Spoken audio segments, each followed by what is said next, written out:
જય શ્રી કૃષ્ણ, જય બજરંગબલી. તો આજે હું તમને સર્વશ્રેષ્ઠ હનુમાનજીની એક વાર્તા કહેવાની છું. કઈ રીતે કૃષ્ણ ભગવાનના 3 ભક્તોનો અહંકાર હનુમાનજીએ તોડ્યા હતા. કૃષ્ણ ભગવાનના 3 ભક્ત, તેને અહંકાર હતો ગરુડદેવ, તેને અહંકાર હતો કે તેનાથી ઝડપી કોઈ જ નથી. સત્યભામા દેવી, તેને અહંકાર હતો કે તેનાથી સુંદર કોઈ જ નથી. અને સુદર્શન ચક્ર, તેને અહંકાર હતો કે તેનાથી શક્તિશાળી અસ્ત્ર શસ્ત્ર કોઈ જ નથી. એ વાત જ્યારે કૃષ્ણ ભગવાનને ખબર પડી ત્યારે તેને તેના પરમ ભક્ત હનુમાનજીની યાદ આવી. પછી તેને ગરુડદેવને બોલાવી અને કહ્યું, તમે હનુમાનજીની પાસે જઈ અને તેને કહો, દ્વારકામાં તમને કૃષ્ણ ભગવાન યાદ કરે છે. પછી ગરુડદેવ તેની અતિ શીઘ્ર ગતિએ ત્યાં પહોંચી અને હનુમાનજીને કહે છે કે તમને દ્વારકામાં કૃષ્ણ ભગવાન યાદ કરે છે. પછી હનુમાનજી કહે છે કે તમે પહોંચો, હું રામ નામ લેતા લેતા આવું છું. એ પછી ગરુડદેવ કહે છે, તમે વૃદ્ધ પણ થયા છો અને દ્વારકા એમ પણ ખૂબ જ દૂર છે. તમને આવતા આવતા સમય લાગી જશે.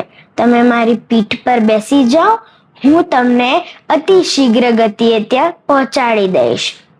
પછી હનુમાનજી વિનમ્રતાથી કહે છે, ના, તમે પહોંચી જાઓ, હું મારી રીતે પહોંચીશ.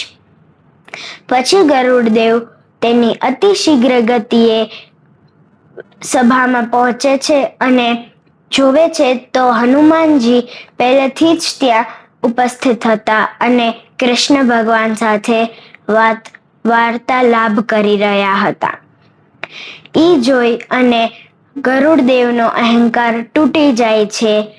પછી હનુમાનજી કૃષ્ણ ભગવાનને પૂછે છે કે માતા સીતા ક્યાં છે. પછી દેવી રૂક્ષ્મણી માતા સીતાનું રૂપ લઈ અને સભામાં આવે છે.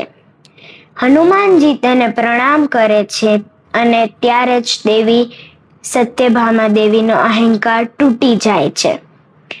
પછી ગરુડદેવને વિચાર આવે છે કે બારે તો સુદર્શન ચક્ર હતું, તો હનુમાનજી અંદર કઈ રીતે આવ્યા.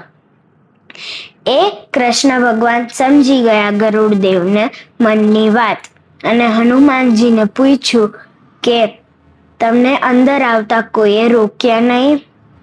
પછી હનુમાનજી કહે છે, બહાર ત્યાં સુદર્શન ચક્રએ મને રોક્યો, પણ તે મને અંદર નહોતો આવવા દેતું, એટલે મેં એને મારા મોઢામાં સમાવી દીધું. ત્યારે હનુમાનજી તેના મોઢામાંથી સુદર્શન ચક્ર બારે કાઢી અને કૃષ્ણ ભગવાનના ચરણોમાં અર્પિત કરે છે.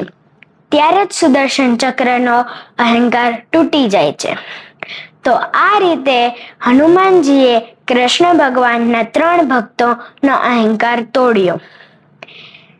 હનુમાનજી સર્વશ્રેષ્ઠ હોવા છતાં પણ અહંકાર નથી કરતા અને બધા સાથે વિનમ્રતાથી વાત કરે છે.